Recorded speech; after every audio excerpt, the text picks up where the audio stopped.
오늘 본문의 말씀은 가나안 땅 전체에 거주하고 있는 이스라엘 민족이 하나가 됨을 보여주고 있습니다. 그런데 모든 민족의 하나됨이 안타깝게도 하나님의 이름이 아니라 분노라는 감정에 의해서 하나로 뭉쳐졌습니다. 한국은 최근 자주 볼 수 있는 문화 중에 하나가 촛불 집회입니다. 이 집회는 어떤 사건을 통해서 시민이 분노함을 촛불 집회로 표출하는 모습입니다. 때로는 비폭력으로 분노를 표출하는 것은 또 좋지만 때때로 이 분노는 정확한 판단보다 감정적으로 일어나는 경우들이 있습니다. 오늘 본문의 분노는 지금까지 단결한 적이 없었던 이스라엘 백성들이 하나가 되는 도구가 되었습니다. 그들의 분노에 찬 모임을 이렇게 표현합니다. 본문 2절을 보면 온 백성의 어른 곧 이스라엘 모든 지파의 어른들은 하나님의 백성의 총회에 섰고 칼을 빼는 보병은 40만 명이었으며 분노로 인해 하나님의 뜻을 구하는 것이 아니라 이미 그들은 전쟁이라는 답을 들고 전쟁에 임할 수 있는 장병이 40만 명이 모인 것입니다. 그런데 여기에 보면 본인들의 모임을 이렇게 지칭합니다. 하나님의 백성의 총회라고 말합니다. 그런데 그 모임에는 하나님의 뜻을 구하는 모습은 하나도 없습니다. 하나님의 이름으로 모였지만 그곳에는 인간적인 분노로 가득 차 있었습니다. 오늘 본문은 우리들이 가진 분노가 하나님의 뜻을 바르게 분별하지 못하게 한다는 것을 명확하게 보여주고 있습니다. 그 모습의 증거 첫 번째는 분노를 통해 내가 정해놓은 답을 갖고 이미 나아간다는 것입니다. 그리고 두 번째는 분노를 통해 거짓이 정당화되고 있다는 것입니다. 분노는 우리가 옳고 그름을 분별하는 것에 방해가 되는 것을 볼 수 있습니다. 오늘 본문 5절을 보면 기브아 사람들이 나를 치러 일어나서 밤에 내가 묵고 있던 집을 에워싸고 나를 죽이려고 하고 내 첩을 욕보여 그를 죽게 한지라. 하나님의 백성이라면 한 가지 상황보다 전체적인 상황을 통해서 주님의 뜻을 분별할 수 있어야 합니다.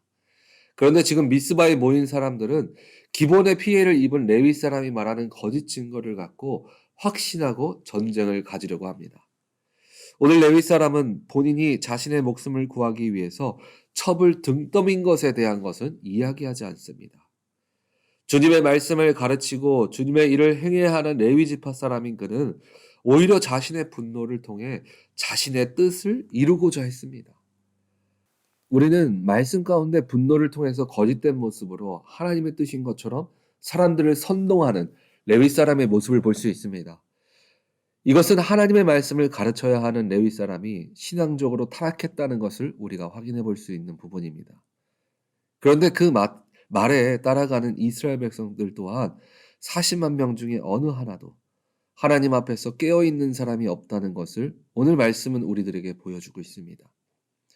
본문 9절을 보면 우리가 이제 기브아 사람에게 이렇게 행하리니 곧 제비를 뽑아서 그들을 치되, 우리가 이 말씀을 보면 그래도 이스라엘 백성들이 하나님의 뜻에 맡기고 그들을 제비 뽑아서 하나님의 뜻에 의지하며 나아가는 것은 아닙니까? 라고 생각할 수 있습니다. 그런데 지금 이스라엘 백성들이 제비를 뽑는 이유는 전쟁을 할 것이냐 안 할 것인가를 판단하는 것이 아닙니다. 전쟁을 행할 것은 이미 정해져 있었습니다. 지금 제비를 뽑는 것은 기브아를 치기에 이스라엘 백성들을 40만은 너무나 많은 숫자였습니다.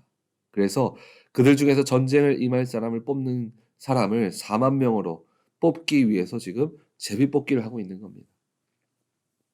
이스라엘 백성들은 지금 그들의 신앙과 삶은 이 섞여 있는 신앙을 갖고 세상과 분별 없이 내게 좋은 것은 말씀대로, 또 말씀이 세상에 안 맞은 것은 세상의 모습대로 살아가는 섞인 신앙을 갖고 살아가고 있습니다.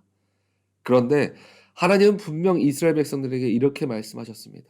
여호수아서 23장 7절을 보면 이 공동 번역본으로 보면 아직 여러분과 함께 남아있는 민족들과 섞이지 마십시오. 그들의 신의 이름을 불러 맹세하지도 말고 그 앞에 엎드려 예배하지도 마시오. 그들이 이미 섞인 자의 삶을 살았습니다. 그래서 인간의 분노라는 감정에서 믿는 자의 삶을 살아가지 못하고 있는 것입니다. 그렇다면 믿는 자는 세상 가운데 갖는 분노를 그런 모습 가운데 어떤 모습으로 우리가 나아가야 할까요? 첫 번째는 우리는 분노 가운데 하나님께 맡기는 훈련을 해야 합니다. 시편 37편 5절을 보면 내 길을 여호와께 맡기라.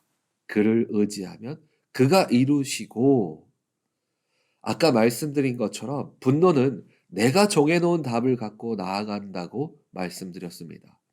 그러나 우리는 그 모습 가운데 사람의 방법과 생각을 내려놓고 주님께 맡기는 것입니다. 내 감정이나 내가 주인이 된 것이 아니라 주님이 나의 생각의 주인 되시고 결정권자가 될 수 있도록 우리는 믿음으로 문제를 주님께 맡기는 것입니다. 그리고 두 번째는 하나님으로부터 답을 찾는 겁니다. 분노를 통해서 분노해 있는 사람들의 소리를 듣는 것이 아니라 우리의 길을 인도하시는 주님께서 이 분노의 상황들을 어떻게 인도해 나아가시는지 말씀 안에서 기도를 통해서 답을 찾는 것입니다. 이스라엘의 신앙의 타락을 통해서 나라가 멸망해가는 상황 가운데 있었습니다. 그러나 주님은 어떻게 그 상황을 벗어나야 할지 모르는 상황 가운데 있는 이스라엘 백성들에게 이렇게 말씀하셨습니다.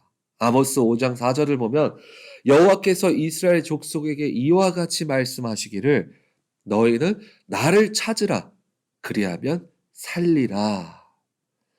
우리의 답이 우리가 지금 붙들고 있는 세상에 보여진 우상에 있지 않고 분노라는 감정에 있지 않다는 것입니다. 오직 주님을 바로 믿는 것, 주님을 바로 예배함을 통해서 주님을 만나는 것이 바로 우리가 살아갈 수 있는 길이라는 것입니다. 마지막 세 번째, 분노를 향한 우리들의 대처법은 믿음의 안정장치를 만들어야 합니다. 오늘 말씀에 보면 레위 사람의 말을 통해서 모든 이스라엘 백성 민족이 모였습니다. 그런데 그 중에 단 한 명도 하나님의 뜻을 구하는 자는 한 명도 없었습니다. 만약 그 가운데 주님 앞에 바로 기도하는 사람 한 명이 있었어도 미스바에 모인 이스라엘 백성들의 발길은 달라졌을 것입니다. 우리는 믿음의 안전장치로 믿음의 공동체를 통해서 중보기도로 후원자를 가져야 합니다. 분노라는 감정은 우리들이 주님을 바라보지 못하게 합니다. 그러나 깨어있는 예배 공동체가 내 옆에 있다면 분명 우리는 주님을 다시 돌아볼 수 있는 안정장치가 되어줄 것입니다. 세상은 때때로 불같은 분노의 감정에 의해서 길을 정하고 일들을 행해 나아갑니다. 그런데 그런 분노는 주님의 뜻을 보지 못하게 하고 하나님의 뜻보다 내가 정한 답을 듣고 전진할 수 있습니다. 그런 세상의 잘못된 길 속에서 우리는 나의 인생의 모든 것을 주님께 맡기고 주님 안에서 답을 찾으며 믿음의 공동체를 통해서 주님의 뜻을 바라본다면 우리는 혼잡한 세상 속에서 주님을 바라보게 될 줄 믿습니다.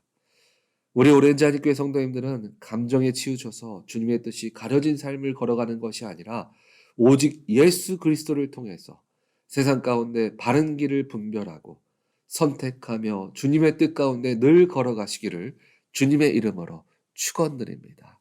아멘.